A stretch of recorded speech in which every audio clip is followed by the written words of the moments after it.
Hello everyone, in this video tutorial we are going to discuss about multi-level inheritance and super keyword. So let us have a look on the concept.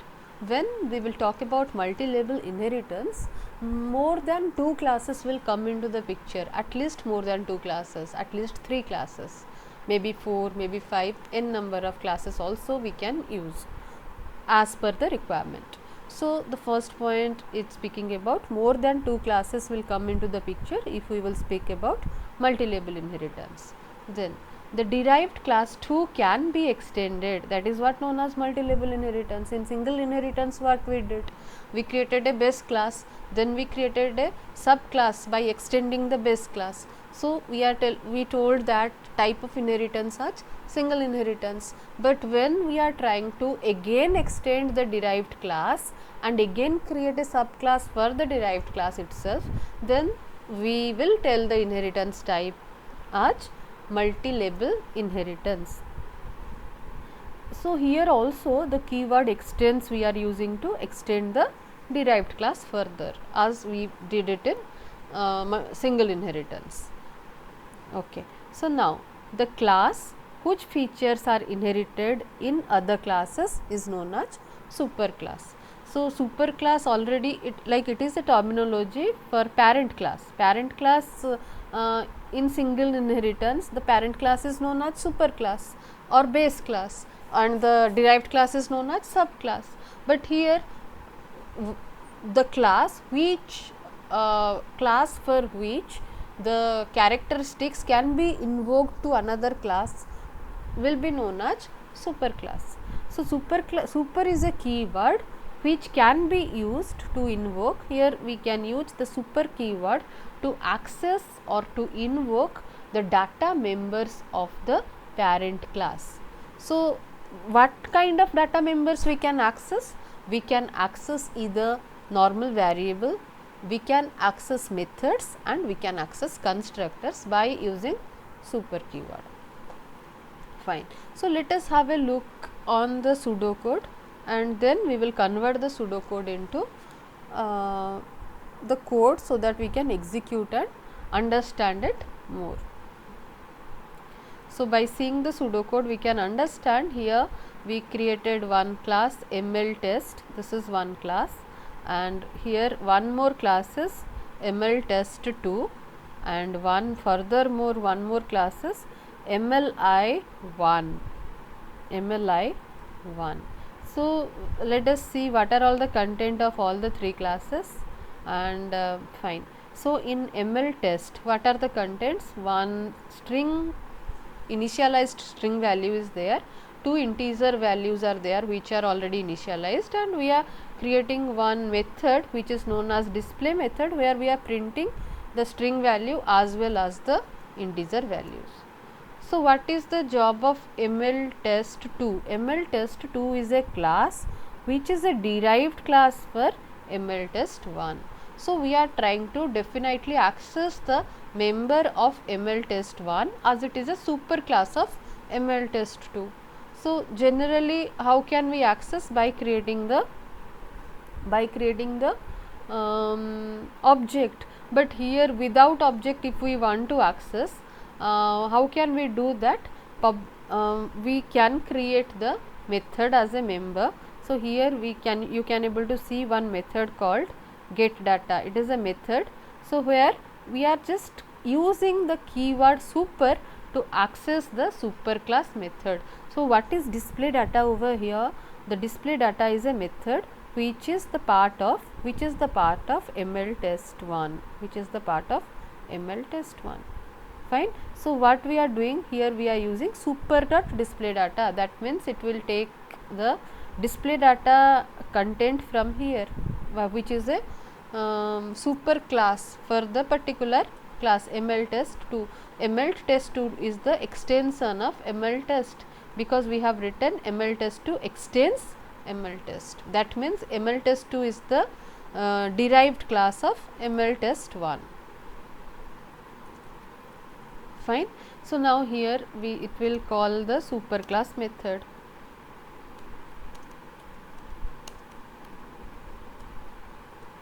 we'll call the superclass method. Now just we need this is a pseudocode friends, so please ignore the spell mistakes and the keyword mistakes, because I just put print, I have not given sysout println or system.out.println as I am considering it as pseudocode. So now here what we are doing, we are just simply printing the st. So what is the value of st? St is a normal string variable, you can able to see over here. So how can I access a normal string variable? I can access by using super keyword again. So here the super keyword is used to access the superclass variable. Fine. So now let us come down, and again here we can able to see one more class, MLI1. So what is MLI1? It is again a derived class of MLTest2. It is again a derived class of MLTest2. So here multi-level inheritance has been structured, and we need to create the object for MLI1 so that we can access other class members. So before accessing other class members, let us check what is exactly find data over here. Find data is a class member, this class member, MLI1 member. I will show you where is exactly it is. It is a class member. So where exactly is the find data? Here you can able to see the definition of find data, which is again accessing the super class members, that is the get data method from super class, m variable from super class, because we are using super dot get data, super dot m. So what is m over here? See here, m is 10. M is 10. So what will be the output? We can able to see get data method. Let us come to get data method. What is get data method? Get data method is accessing display data. So display data means what is the content of display data? st super test data 10 and 20. So get data will say super test data 10 and 20.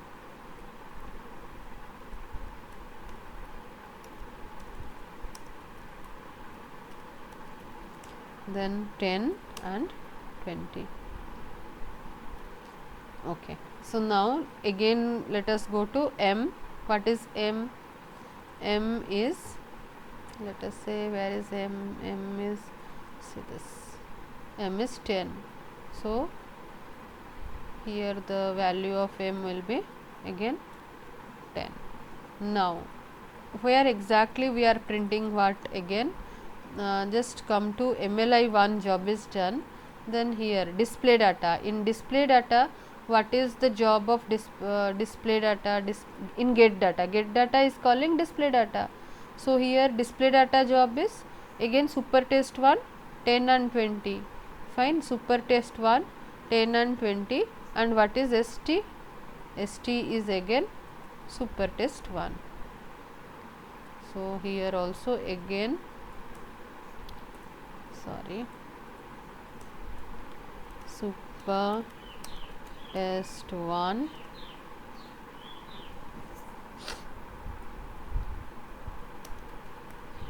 then 10 20.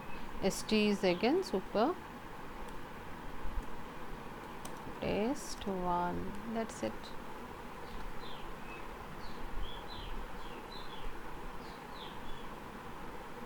Done.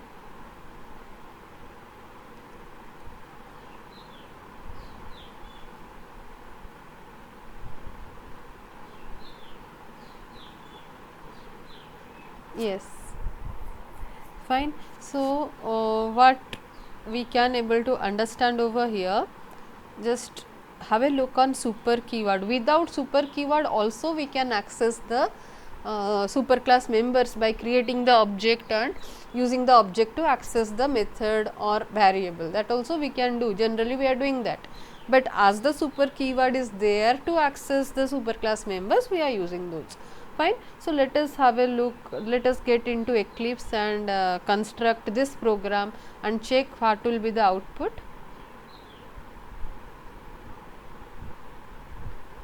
I just forgot to open the Eclipse, so it is taking little time.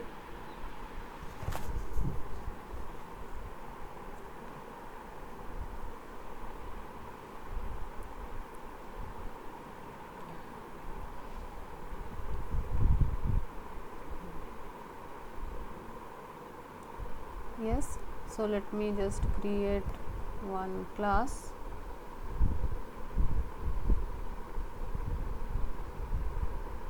Fine, let's say the class main class name, I'll create a main class first. So let's say the main class is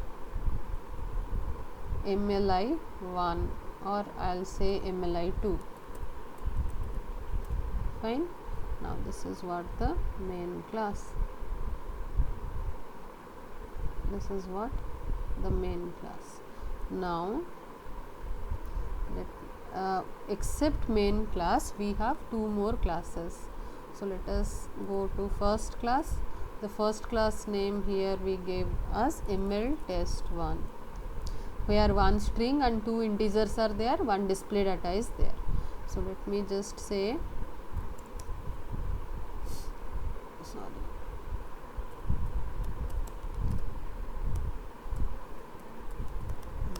ML test 1. Now what is exactly the job of ML test 1? One string is there,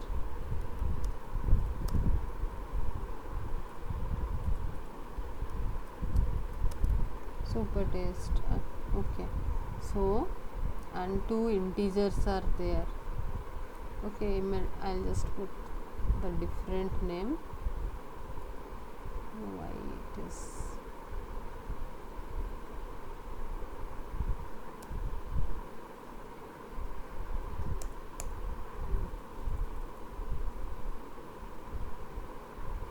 ML test 1. What is the error it is showing?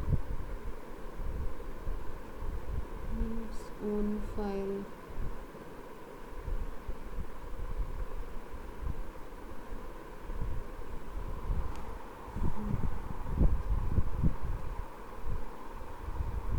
Let me create a new class. I don't want to take more time to troubleshoot this. Let's say MLI or ML test 3. It is a main class. It is a main class, and let us keep this main class as it is. Then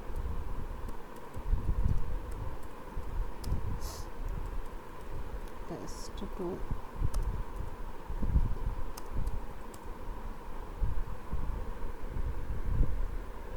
Oh, sorry. Okay. Fine. So here one string, let's say it is super test, is the value for the string, and one integer. Let's say I'll change the value of integer as num1, integer variable name I'm changing num2 20, and let's say I'll put public void display data is a method, and we will keep that sysout, and we will print st, we'll print st, and we'll print number 1, again we will print number 2. Yes, so this is the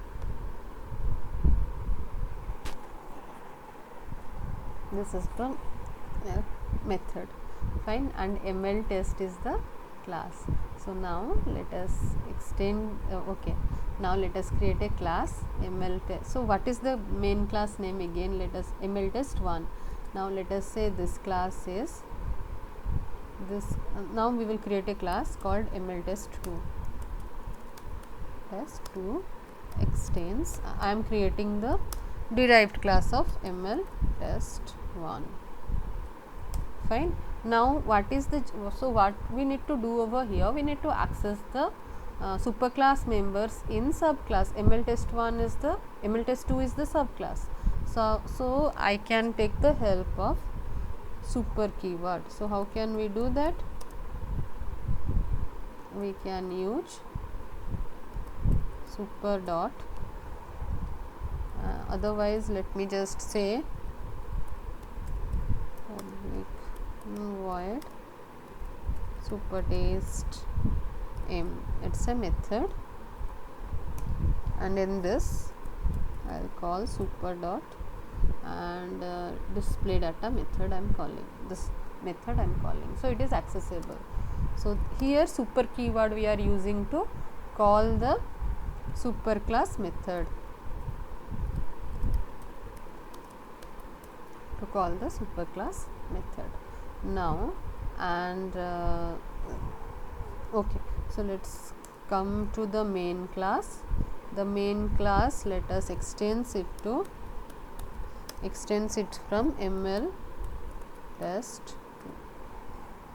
Fine. So now, so what will be the job of the main class? It can access both ML test 1 and ML test 2 members, because it is the last class ML test 3, which is the extension of ML test 2. So all the ML test 2 members it can access, and ML test 2 can access ML test 1 members. So ML test 3 can access ML test 2 members as well as ML test 1 members. So how can we test it? Let's say sorry,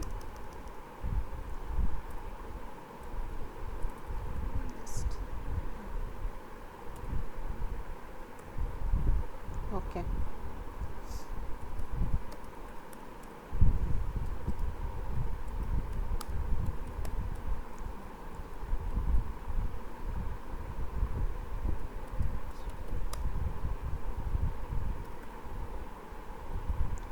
Okay, so now I defined one main method, and here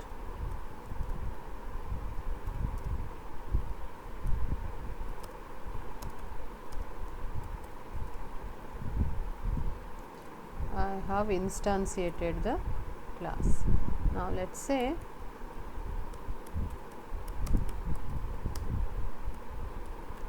f method is the last method in which we can invoke ML test 1 method and ML test 2 method. So super dot, I can say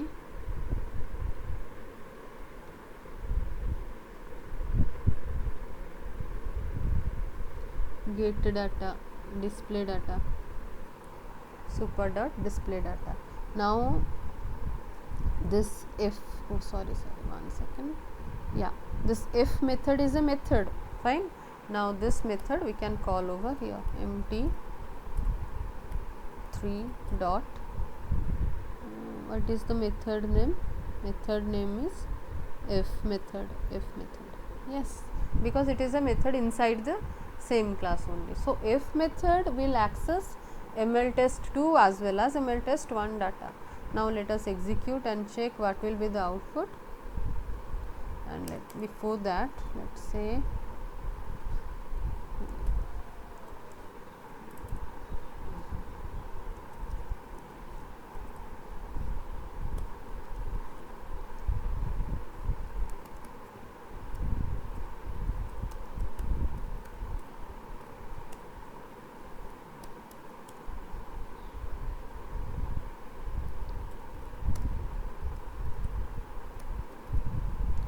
yes. So now let us execute it.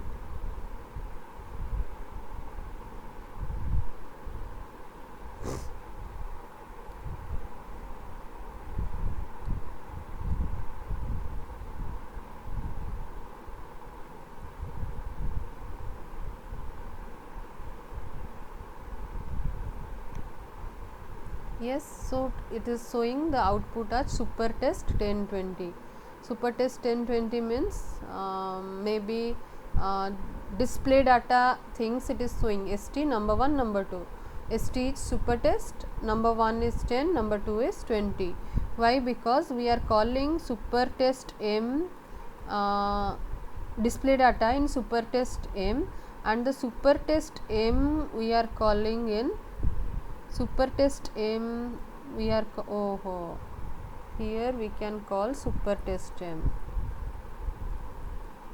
dot super test m. So same thing, even if I will call super test m, I can get the output, same thing, fine. So so super keyword is used to access the superclass method. Can we access superclass variable directly by using super keyword? Let us try it. I want to print S3 independently, so I can say sysout super dot st. Yes, so the output is super test. What is the output? st is super test, fine. So now let us execute it again. Let us check the output whether it is coming properly or not. Yes, it is accessing the class member, the parent class member also we can access by using super keyword. The parent class method also we can invoke by using super keyword, fine. So this is what the multi-level inheritance. Let us again have a look for clear understanding. See, this ML test 1 is a method which is having one string and two integers as class members. All are initialized. One string and two integers all are initialized, and one method display data is also a class member where we are printing everything, fine. ML2 is a class which is the child class of ML test 1. ML test 2 is a class which is the child class of derived class of ML test 1. So what is the job of this? We again provided one method super test m, fine, where we are again accessing the parent class member. That is a method we are calling parent class method or super class method by using super keyword super dot display data, fine. Now we have a main class. That main class also extends ML test. This is how we implemented or we used multi-level inheritance, and here we created an independent method again, f method, which is again accessing the superclass member. Superclass method also it is accessing, superclass variable also it is accessing, fine. So the superclass method is super test m and superclass variable is st. So as per the requirement, as per the specifications in code, it is giving us the output over here, fine. I hope it is clear for everyone. Thank you for watching the video. Happy learning.